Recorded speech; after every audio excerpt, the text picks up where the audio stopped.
proclamation. It's starting out badly this year.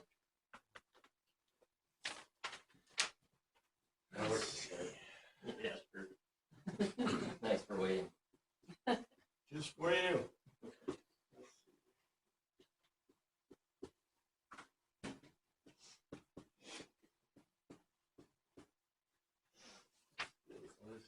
This is like 2023. Right? 1-1. 1-1-1. Oh, 1-1-2023. Yep. Yeah. Bruce said that he was on the plane at 7:15 yesterday morning, back home in his house at 5:30 from the Sugar Bowl. From the Sugar Bowl, yeah, because he was flying in a Hawker in a beach jet. Mhm. He was worried about flying in that was a little airplane. Dude, this is a modern aircraft. You got to be kidding me. Whatever. Well, Hey. he made it. You made it. Happy New Year. Okay, so we're just finishing up with this guy that was healed, and I showed you the pictures. I thought that was really interesting because, you know, you have the two pools. One is a mikvah pool for you in the mikvah, so you can eat teruma right outside the temple. The other one is the supply reservoir. And what's kind of interesting is it said it was a diving pool. So people are obviously diving or getting, you know, they're probably not washing. They don't wash in their society that much. But, you know, they're using that as a supply for reservoir for the mikvah. So if the mikvah isn't 40 feet deep, they were saying that one is 40 feet deep. That is so deep. And the guy wanted somebody to throw him into it, and he was lame. Hope it worked, right? Yeah. Like, holy smoke. Of course, he's probably starving to a starvation culture. Anyway, so the last verse we had was 5:11, but who concluded for himself to them? They asked this guy. Who concluded for himself to them, having made me healthy, said to me, lift up your mattress and tread all around. And that's the important word because I've mentioned before, and I'll mention this again, the word that's used in the Greek is peripatei. And peripatei is one of the words that, if you remember, is hugely a Paulian word. Paul talked about treading all around, and it's usually translated to walk, but it really doesn't mean to walk in the Greek. Remember, Greek is very specific, and there is a specific word for just walking. Patei would be a word for walk in Greek, but peripatei means to walk all around. When Paul did his walking, we kind of got the idea that he had a plan, but he obviously had no plan. He was doing what? He was roaming around, finding people to convert. He's kind of an itinerant preacher, right? In this case, Jesus specifically tells this guy to walk all around. Well, you got what he's doing. We'll see even more. But Jesus is basically telling this guy to walk all around on the Shabbat with his mattress because he wanted to gain the people's attention. And we talked about what, festival this could be. It's really interesting, the whole event structure that is in this. Of course, John would tell you, I'm giving you a history in such a way that you can understand the point, right? Because think about this just for a second. All of these accounts that we get, we're getting the condensation. We're getting the condensed version of an account that probably could have filled an entire book. In other words, you can imagine, now Jesus is a great Greek teacher, but can you imagine how Jesus is trying to teach these guys, right? So he's trying to explain to them why he did this. And so we get we'll get about 15 verses, I think, of the total, right? But those 15 verses really is Jesus Christ spending hours and hours and hours with John and the disciples, explaining to them what he was doing in a Greek fashion. So he's never telling them the answer, right? But he's continually giving them more and more we like to call parabola, right?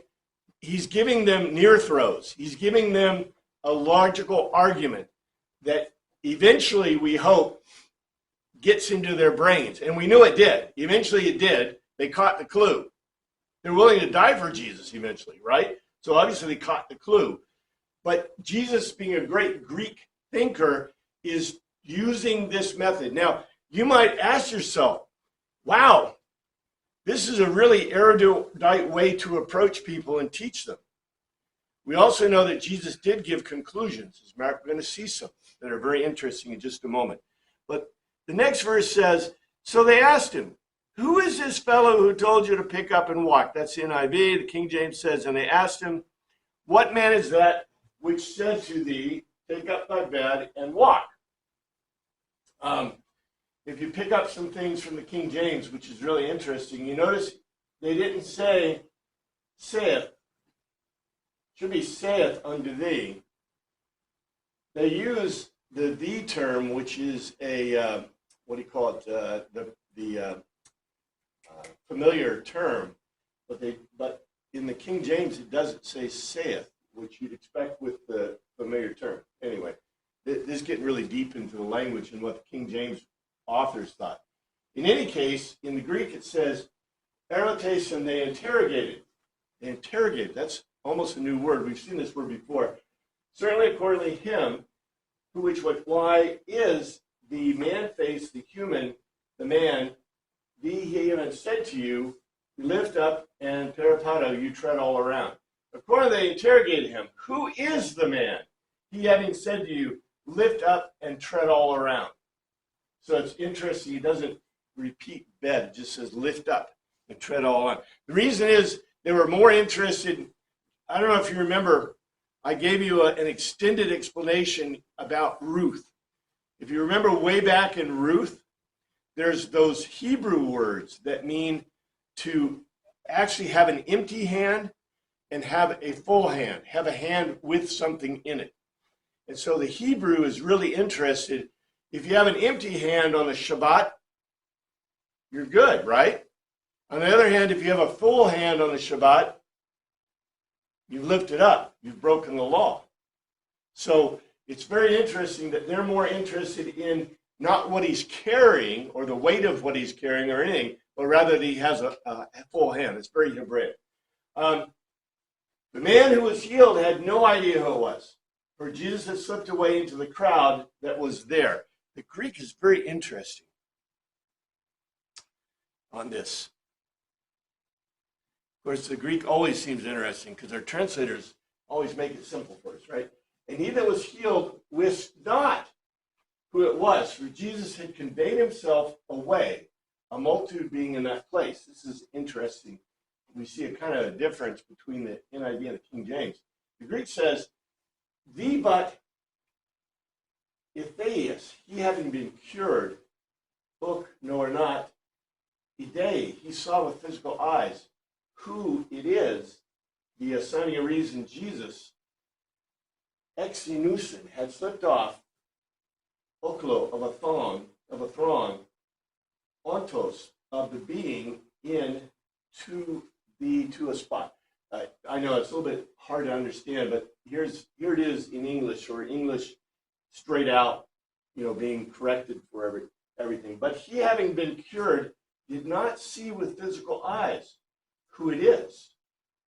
Assigning a reason, Jesus had slipped off in a throng, being at that spot.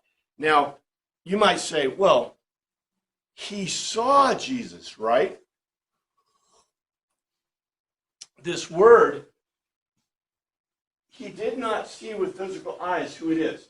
So we know that he saw Jesus. So why does the Greek say with physical eyes? Idei is the word that is translated a lot as to know. But it really doesn't mean to know. It means that you, if I see you and I recognize who you are, I have idei, I have seen you with physical eyes, and I recognize who you are. That's what the Greek means in to know. So, for example, if I idei let's say there's the enemy coming across the mountains, right? In a Idei. So I see with physical eyes, but do I know who that is? Maybe it's the good guys. Maybe it's the bad guys. If I see they have a banner, of course they didn't have banners in those days. Let's say I notice that they are, oh, well, that's hard. But, okay, the Roman period. They're carrying a banner. They're carrying a sigil, a sigium, right? And it's obvious that it's a Roman sigium. And I'm the Greeks. And who is that? It's the Romans. I see it with physical eyes, and I know who it is, right? So this is a neat construction, because this idei means literally to see something with your eyes, and then if you recognize it. And it says he did not. He did not. In other words, he didn't recognize who Jesus was. But having been cured, did not see with physical eyes who it is. So he didn't know who it was. Assigning a reason, Jesus had slipped off in a throng, being at that spot. Later, Jesus found him at the temple, and he said to him, see, you're well again. Stop sinning, or something worse may happen to you. This is a very interesting thing, too. The NIV doesn't sound at all to me like what a Greek speaker would say. Well, it isn't. Afterward, Jesus findeth him in the temple and said to him, behold, thou art made whole, sin no more, lest a worse thing come unto thee. Okay? Meta, behind, beyond, after. These, herasike, he finds a thing sought. He finds a thing sought. Him, the Jesus, into the hero, to the sacred place. And he said to him, you look, Aegeus, healthy. You have been caused to be no further harmantene, to miss the mark, in order that may, not at least, more worthless to you, a certain one or thing it causes to be. Okay. After these, Jesus finds him, and I really should have said, he finds a thing sought. Jesus was looking for the guy. Jesus is looking for this guy. So after this, Jesus finds a thing sought, finds him in the sacred place, and he said to him, you look, you have been caused to be healthy. No further miss the mark, in order that nothing causes you to become more worthless. More worthless. Thou art whole, sin no more, lest the worst thing come unto thee. That's not what it's saying. This is a very strongly rabbinical construction. You know what the rabbis, have you ever heard what the rabbis say about sin? Why do the rabbis say we shouldn't sin? Other than it's breaking God's law. But why should you try to reduce your sinning, according to the rabbis? Have you ever heard this before? Yeah, basically that is the rabbis would say the reason to not sin is to reduce the evil in the world. Because the reason the world is what it is because that sin entered it. And the more sin, the worse the world is. That's the reason we want to, according to the rabbis, encourage people not to sin. I think that's a really important worldview myself. You know, how many people have been told, don't sin that causes you to become more worthless? Look, you know, what's the worldview? The worldview, I guess, of our worldview is, sinning's okay. It's all right. Break God's law all you want because it doesn't hurt anything, right? No. According to Jesus, it makes you more worthless. More worthless than a guy who could not walk for 40-something years and was looking for someone to throw him into a pool.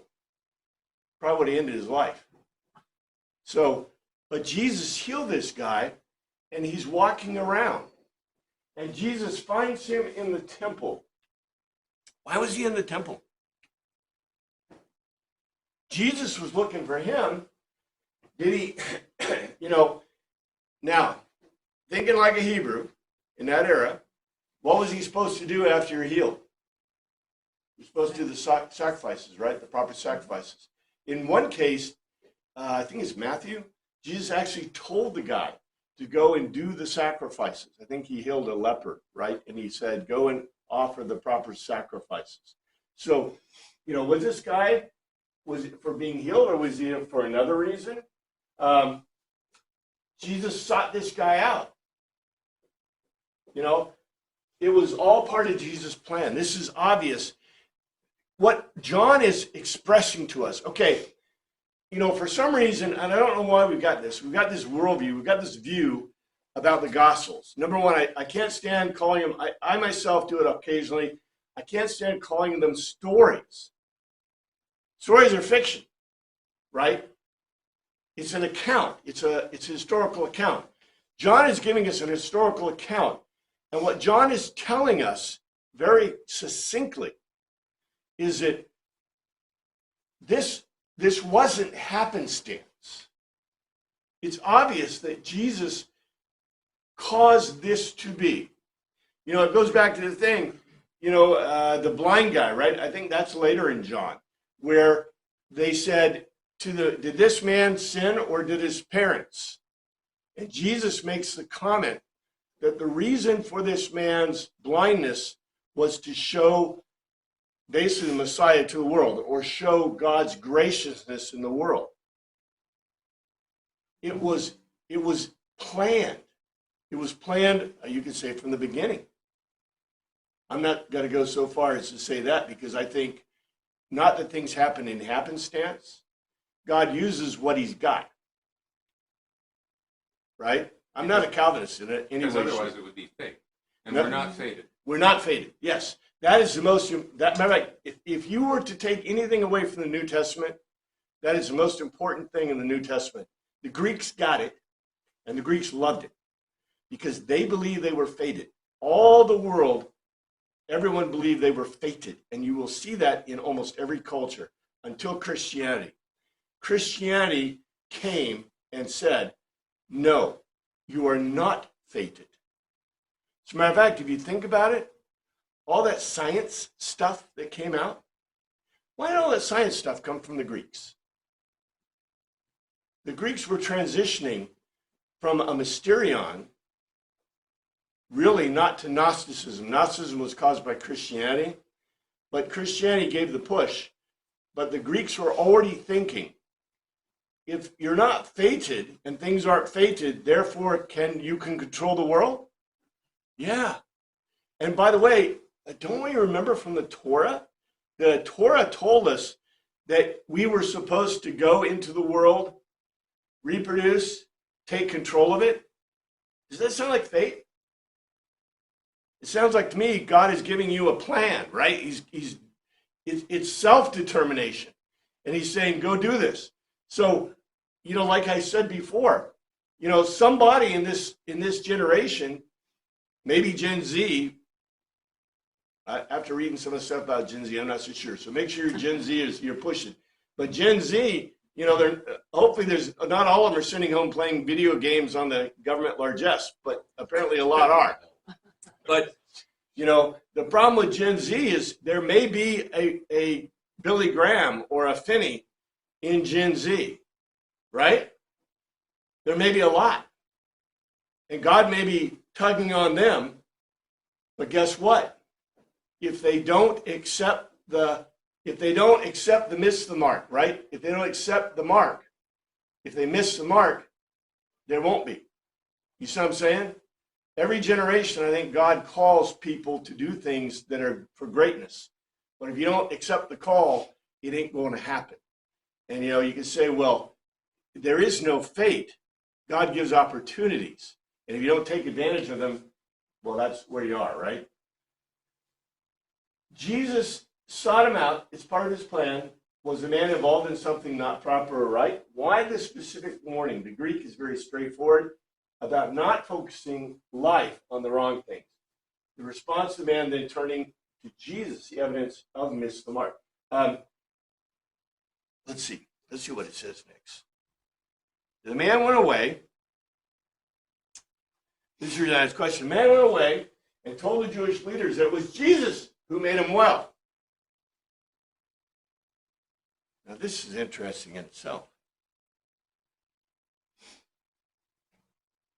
The man departed and told the Jews that it was Jesus which had made him whole. Now, here's the question. Well, here's what it says in the Greek. Aphthalin, he went off the anthropos, man face, and Evangelion.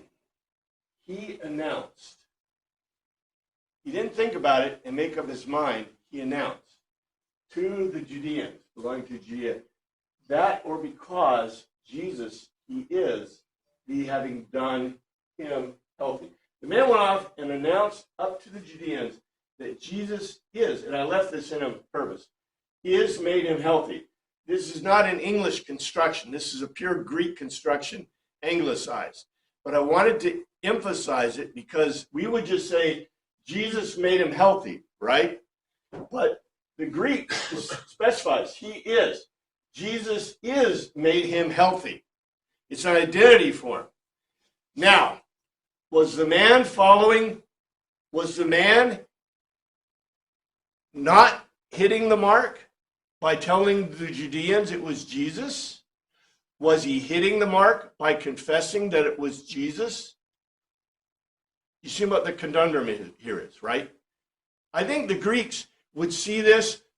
The Greek writer, John, doesn't want to answer this question for you. He didn't tell you the man missed the mark. He gives you the impression that maybe he did. But he brings it up as an irony, as a comment that doesn't. It's kind of like, remember the O. Henry's stories, right? Old Henry. Which door did the girl pick, the woman pick? Right? You remember that? The story about, no, you don't remember the story? Gift of the Magi? No, it was a gift of the Magi, but the one about the lion, you know, the lady, if the lady picked the one door, it would be the prince would marry the other princess. But if she picked the other door, the lion would kill the prince, right? So the question at the end of his story is, which door did she pick? But he doesn't tell you. The Greeks love that kind of thing. So was the man committing sin by telling the Judeans that it was Jesus? Or was that why Jesus sought him out? You see my point? Jesus sought this guy out. The guy said, I don't know who healed me. I don't know. I saw him, but I didn't know who he was. I didn't recognize him.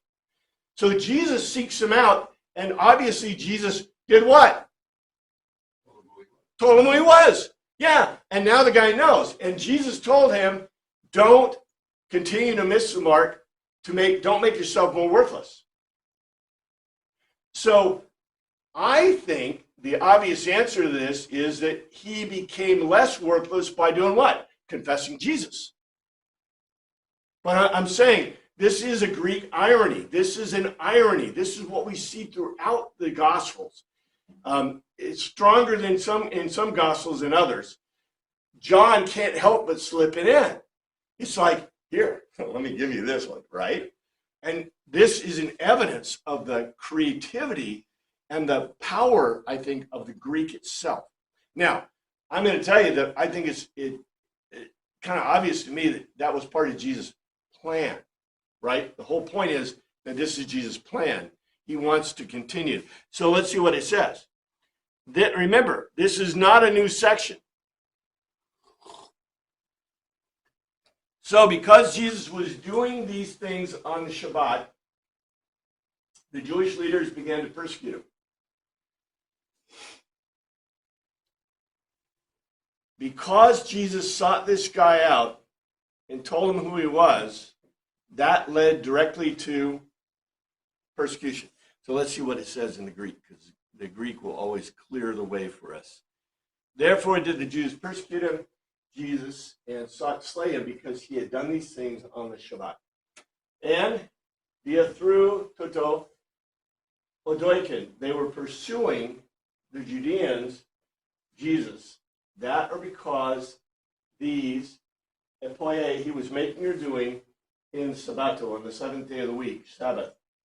And through it, the Judeans were pursuing Jesus because he was doing these things during the Sabbath, which is really interesting.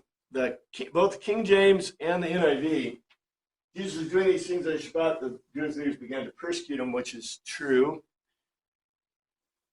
Therefore, did the Jews persecute Jesus and sought Simon.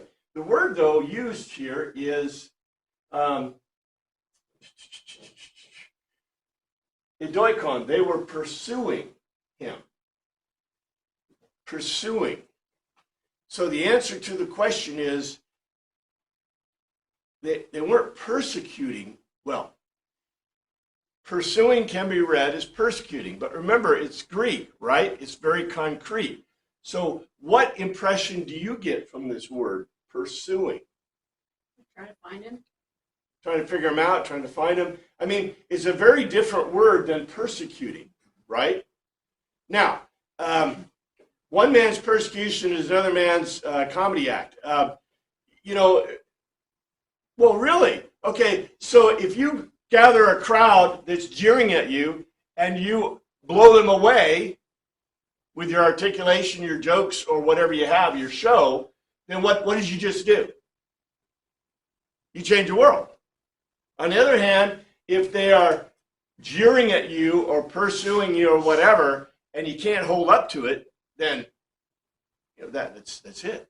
Again, it's both a Greek irony and it's interesting to us. It's so much into this, and so we get that they are pursuing him. I wouldn't say persecuting him.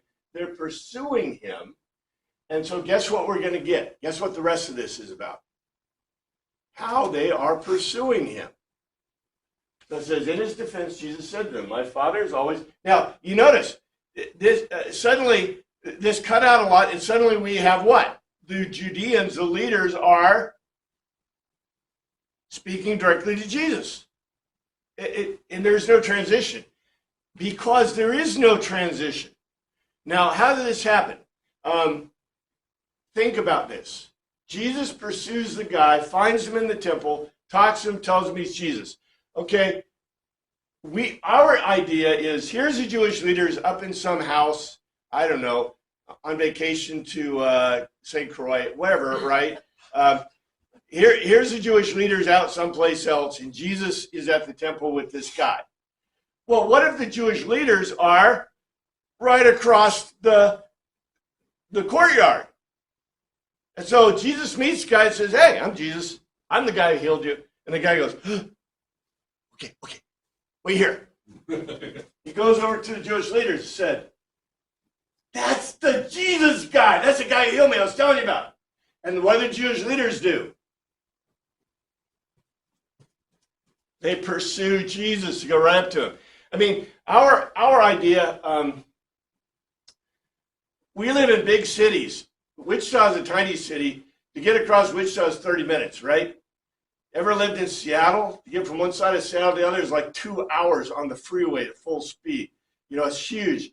A DC area, New York. You'll be stuck in traffic in New York for days, right? And you'll never get out.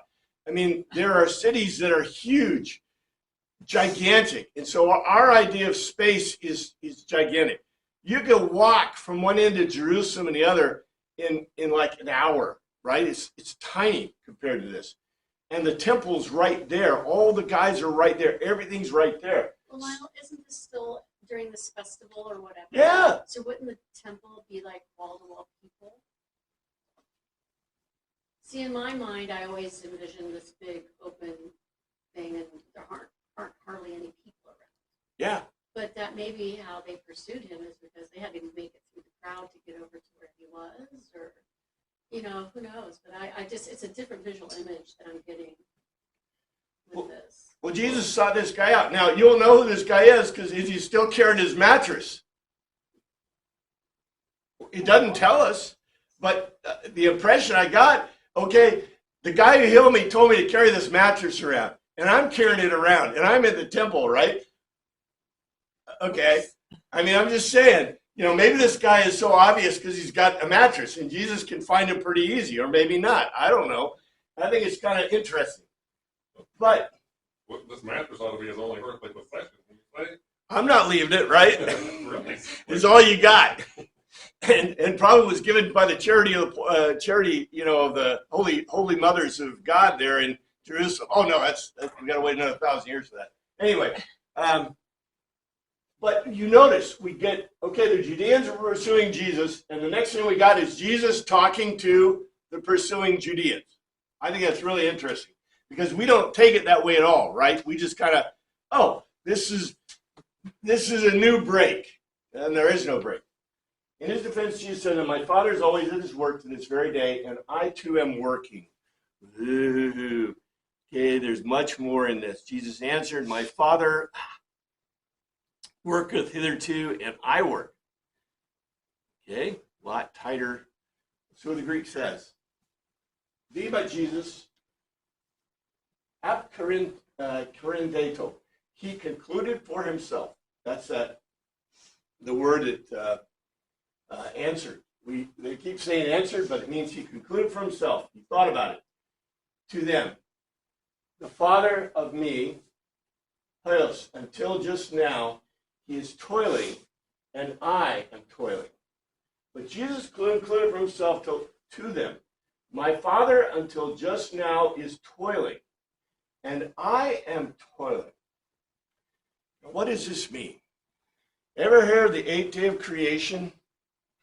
You know what the 8th day is? On the 7th day, God rested. Now, I'm going to tell you the secret of the rabbis. This isn't a secret. This is well known.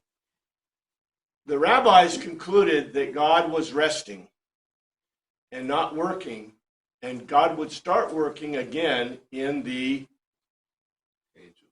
age of the Messiah. Therefore, 8th day books, the 8th day of creation, that is a messianic term in Hebrew that means when God starts working again. That doesn't mean that the Jews believe that God stopped working or stopped doing anything.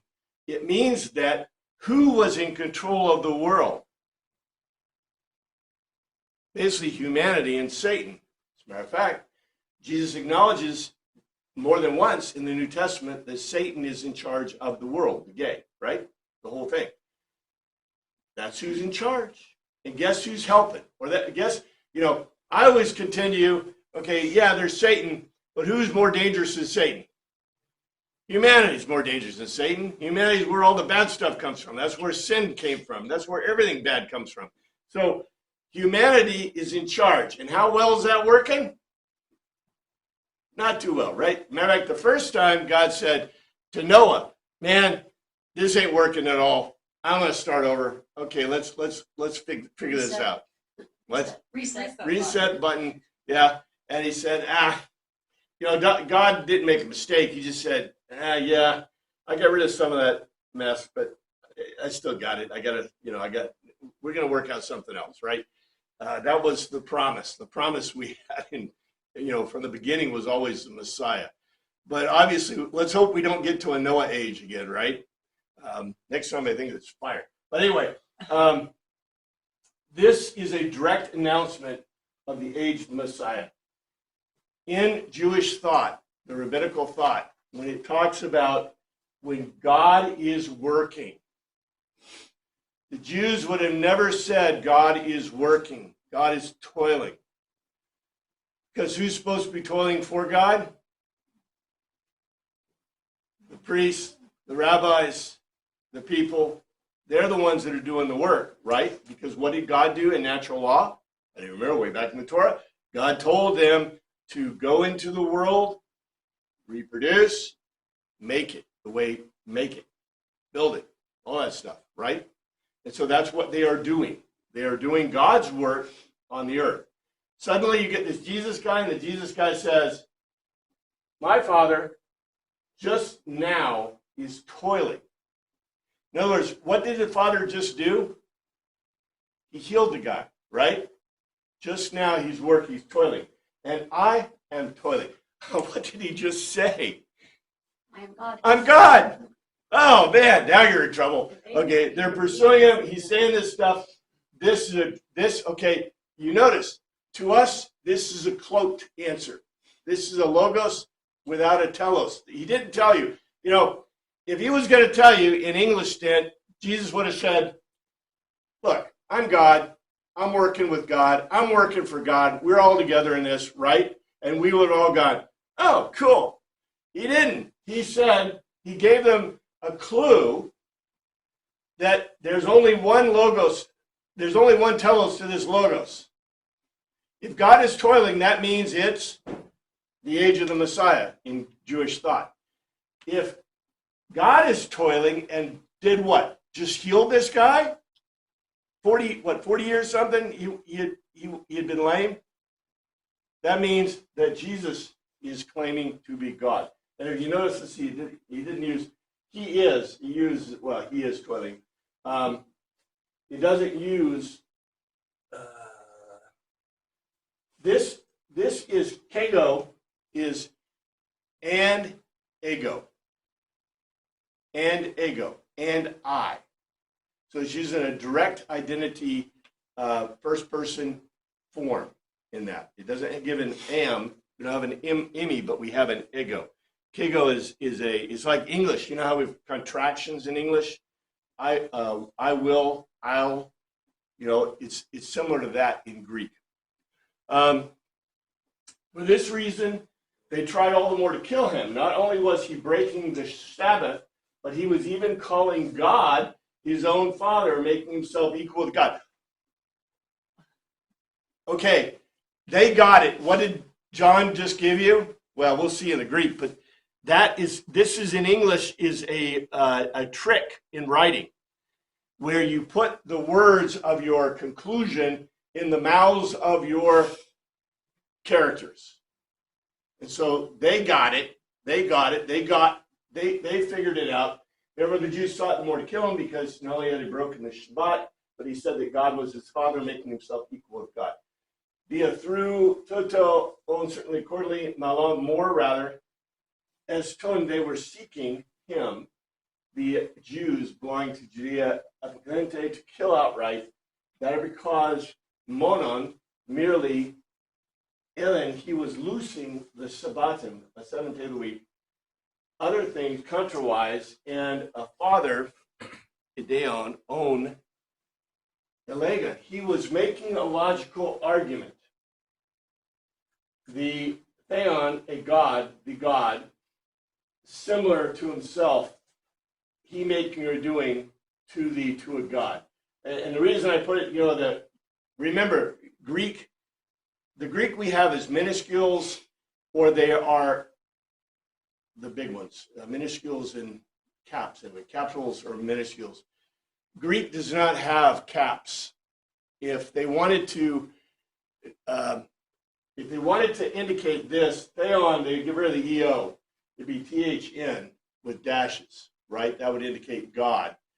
So I don't capitalize it because I'm trying to make it more like the Greek manuscript, although you'll see in a lot of Greek, even the majority text, they'll capitalize these things, which is cool, but I want us to be able to see the whole thing. Accordingly, through it, the Judeans were seeking more to kill him outright, because not merely he was loosing the Shabbat contrary-wise, and he was making a logical argument, the God was his own father, making himself similar to God. A little bit more squishy than the King James and the NIV put it, right? Making himself similar to God. That's close enough, right? That's the point. There is an apocryphal allusion from Wisdom 2:16. Let's see. And this is a false argument they use. Our life is short and dreary. There's no remedy. When our end comes, no one is known to have come back from Hades. That's interesting. We came to being by chance, and afterwards shall be as though we had never been. The breath in our nostrils is a puff of smoke, reason a spark from the beating of our hearts. This is interesting. That's nefesh. But what's this? Reason. This is Greek. This is a Jewish text, right? Greek. It's a Jewish document from the Apocrypha. But you notice what the guy did. He has nefesh, and then a reason, a spark. That's sarksuke. That's suke. For the being of our hearts, extinguish this, and the body turns to ashes, and the spirit melts away. And you notice, body. Spirit melts away like the yielding air. In time, our name will be forgotten. No one will remember that we have done, or our life will pass away like wisps of cloud, dissolving like the mist as the sun's rays drive away and the heat dispels. Our days are the passing of a shadow. Our days will not return. The seal is fixed, and nobody comes back. Come then, let us enjoy the good things of today. Let us use created things with the zest of youth. Take our fill of the dearest wines and perfumes, and no account forgo the flowers of spring, but crown yourselves with rosebuds before they wither. No meadow excluded from our orgy. Let us leave the signs of our revelry everywhere, since this is our portion, this is our lot. As for the upright man who is poor, let us oppress him. Let us not spare the widow or respect old age, white-haired in many years. This is an irony, right? Let our might be the yardstick of right, since weakness argues its own futility. Let us lay traps for the upright man, since he annoys us and opposes our way of life, reproaches us for our sin against the law, and accuses us of sins against our upbringing. He claims to have knowledge of God and calls himself a child of the Lord. We see him as a reproof to our way of thinking. The very sight of him weighs our spirits. For his kind of life is not like other people's, and his ways are quite different. In his opinion, we are counterfeit. He avoids our ways as he would filth. He proclaims the final end of the upright as blessed, and boasts of having God for his father. Irony. Can you tell this was probably written in Greek? Beautiful stuff. Let's see if what he says is true, and test him to see what sort of end he will have. For if an upright man is God's son, God will help him and rescue him from the clutches of his enemies. Let us test him with cruelty, with torture, and thus explore his gentleness of his and put his patience to the test. Let us condemn him to a shameful death, since God will rescue him, or so he claims. This is the way they reason, but they are misled, since their malice makes them blind. They do not know the hidden things of God. They do not hope for the reward of holiness. They do not believe in a reward for blameless souls. For God created human beings to be immortal. He made them as an image of his own nature. Death came into the world only through the devil's envy, as those who belong to him find to their cost. Wow, this is really cool stuff. Don't you really wish we had studied more of the apocryphal documents? There's so much in this. And did anybody in the Old Testament claim to be the Son of God, or talk about they talk about the Son of Man? This says specifically claims to be the Son of God. Very interesting stuff. Jesus gave them this answer. Truly, very truly, I tell you, the Son can do nothing by himself. He can only do what he sees his Father doing, because whatever the Father does, the Son also does. Let's see, in the King James, this is a really long verse. Then Jesus said to them, verily, verily, I say to you, the Son can do nothing of himself, but what he seeth the Father do. For what things soever he doeth, these also doeth the Son likewise. He concluded for himself. He thought about it and answered them. Certainly, accordingly, Jesus, and he was making a logical argument, elegan, autos to them. Amen, amen. I'll mention again, this word amen means firm. It's a Hebrew word, it's not Greek.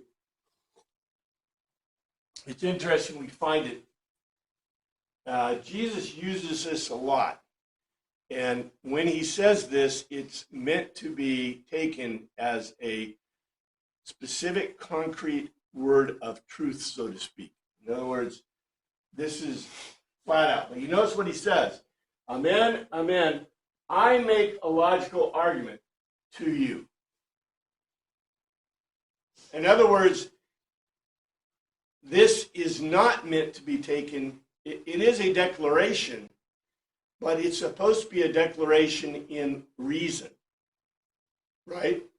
So if you were to look back, you should be able to pick out or find exactly the reasoning behind it. It may make sense to you. If it doesn't make sense to you, that's where you got to dig really deeper. But I'm hoping this may be obvious to us. Anyway, I make a logical argument to you, no or not. He is powerful, the huios, an offspring, make or do, from or away from, of himself, Odin, none or nothing, in the case that may, not at least, he a certain one or thing, he might look the patera, the father, making or doing that which is signing a reason, a supposition. This is that supposition word in Greek, which is really interesting. We don't have anything like this in English. We do have a verb form of a subjunctive to.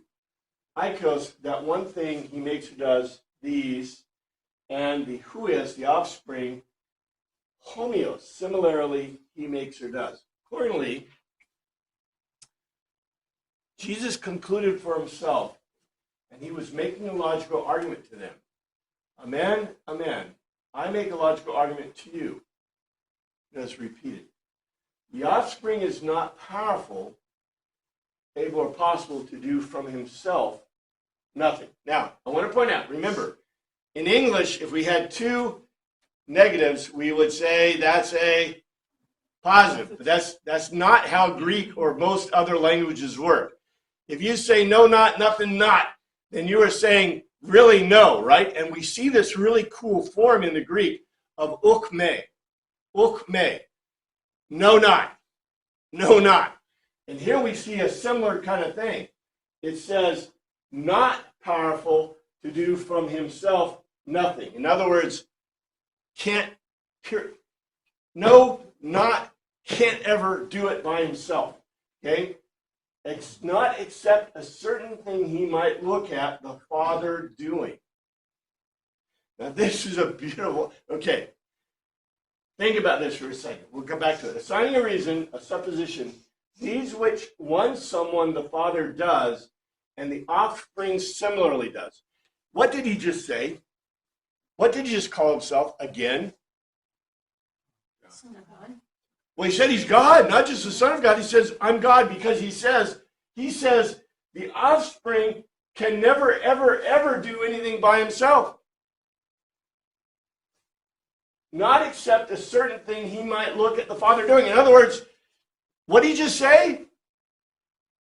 Thus, the offspring can't ever do it except that the Father does it. And guess what he just said? He just said, I'm God. He said it again. You know, they just got mad at him because they said, you're saying that you're God. Or they're saying you're like God. And Jesus goes, okay, I'm going to lay it down on you. I'm going to repeat it. I'm going to give it to you again. I told you I'm God. I'm going to tell you in even more strong terms. Notice this is Greek, right? So he makes a logical argument. So he gives us an unstated telos. You're supposed to get this unstated telos. It's supposed to be obvious. He says, the offspring can't do nothing, not by himself. Only what he sees God doing, himself, the Father doing, right? And then he goes and he says, assigning a reason, these which someone, the Father does, and the offspring similarly does. In other words, when God does it, who does it? The offspring does it. When the offspring does it, who does it? God does it. It's like, okay, slap down, slap down, slap down. Well, the Father loves the Son, he shows him all he does. Yes. And he will show him even greater works than these, so that you will be amazed. You know, if we could do this in English, this will be a slap-down comedy show. I'm just saying, you know, we take this to be so serious, but Jesus is doing a slap-down on the Judean leaders, right? And if you know, I tell you, picture this. So Jesus finds this guy who didn't know who he was. Jesus says, hey, I'm the guy. I healed you. Guy goes over to Judean leaders. That's the guy. Judean leaders come over. They're a group, right? They're this group of serious dudes. And Jesus makes these statements to them, and they're basically, what are you doing, what you're doing, blah, blah, blah. Well, I'm God. And they go, oh, oh, oh, oh, oh, oh, oh, oh. And he says again, I'm God. Oh, oh, oh, oh, oh, oh. And then he goes on, he goes, for the Father loved the Son and showeth them all things that himself doeth, and he will show them greater works than these, that ye may marvel. Okay? Gar, Son, a reason, I'm going to point this out to you. The thee is not just left over, thrown away. If you haven't noticed, this is the way the Greeks like to write in ancient Greek. I don't know what modern Greek does. I haven't studied much modern Greek, but in ancient Greek, they like to put this preposition, this determinate word like gar, for, assigning a reason, usually translated for, but I like to use assigning a reason to give you, it gives it the more strength of the Greek. But they like to split the article from the noun. So pater is a father. This is assigning a reason, the father. Okay? Phileia, he has a fraternal affection, love of a shield warrior. That's phileia. The huion, the offspring. And panta, all of the whole, the kinesin, he exposes to the eyes to him. Ha, who, which, what? Autos, he, poied, makes who does. And mezona, great or large, tuton, of he, sure, it, that's a possessive. Dexii, he will expose to the eyes. Auto, to him, toils, in order that you may wonder at. Thaumateasa. Thaumateasa, the magic, right?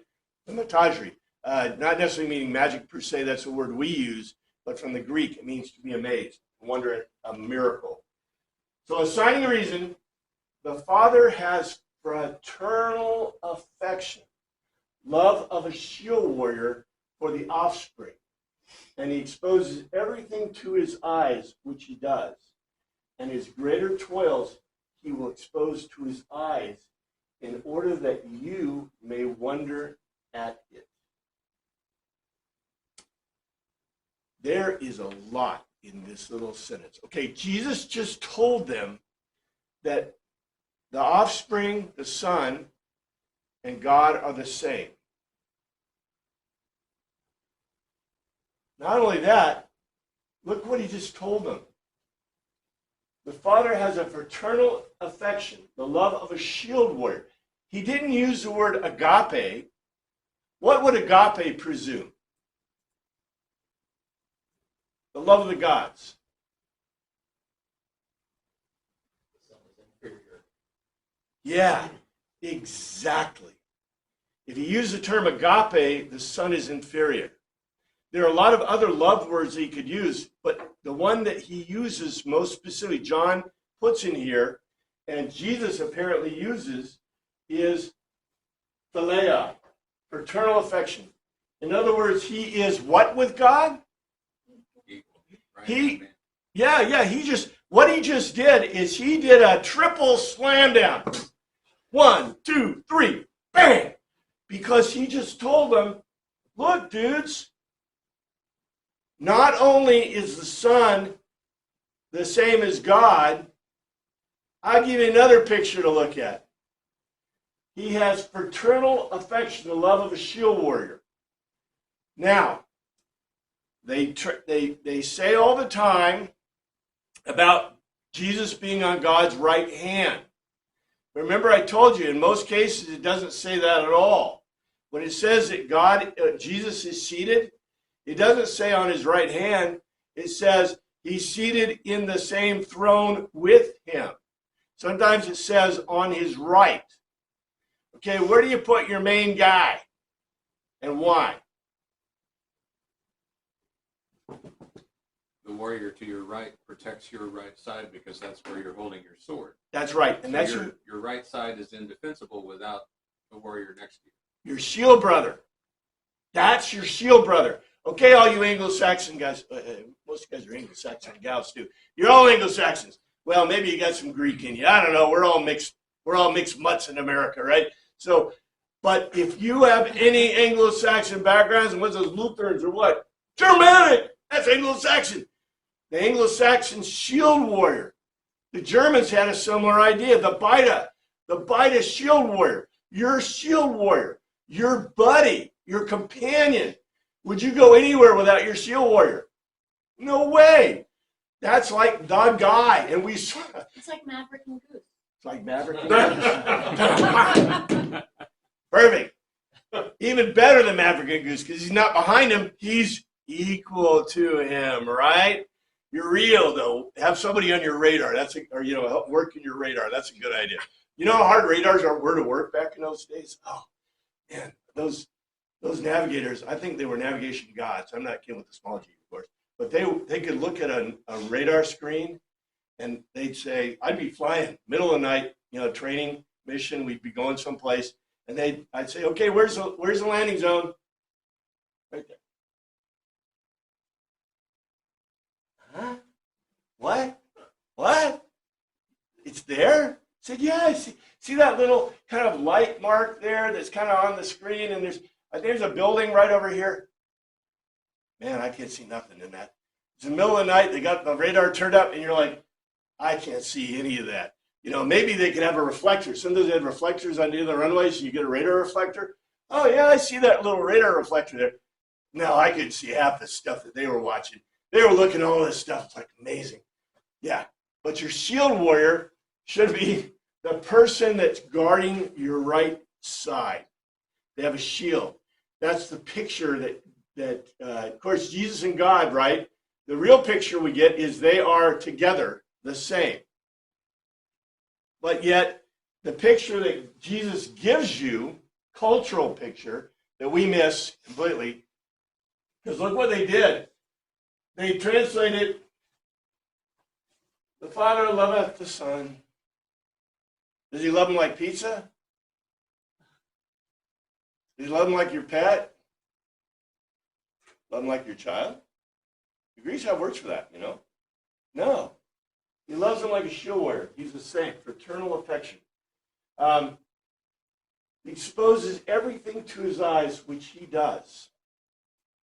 And his greater toils he will expose to his eyes in order that you may wonder at it. In other words, the impression, he's basically saying that who is doing all this cool stuff that Jesus is doing?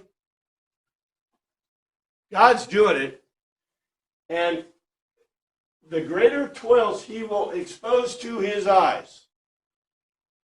In other words, Jesus is telling them he's the same as God, but he's saying that God is working, he is God working through it, but he's going to do even greater things that are going to be amazing to Jesus, but isn't amazing to them. That you may wonder at it. This word, traumatize, you may wonder at. For just as the Father raises the dead and gives them life, even so the Son gives life to whom he is pleased to give it. Oh man, you talk about a claim here. This is an astounding claim. So even as the Father raises up the dead and quickeneth them, even so the Son quickeneth whom he will. Jesus just claimed to have the power over death. Okay, this is a long thing. Does any Greek god claim to have the power of death? Nope. They can kill you. They can't bring you back. This is in one of the books I wrote. I'm hoping to get a publisher to get some of my books published because I got some really fun books. But in one of the books I wrote, this is one of the points that I like to include God and God as figures, not because I'm trying to present gods, but because it's really fun to compare the God to the ideas of the gods, right? And so that's one of the big points. The Greek gods could croak you, and they did. They killed people all the time. But they couldn't ever bring you back. Ever. Isn't that interesting?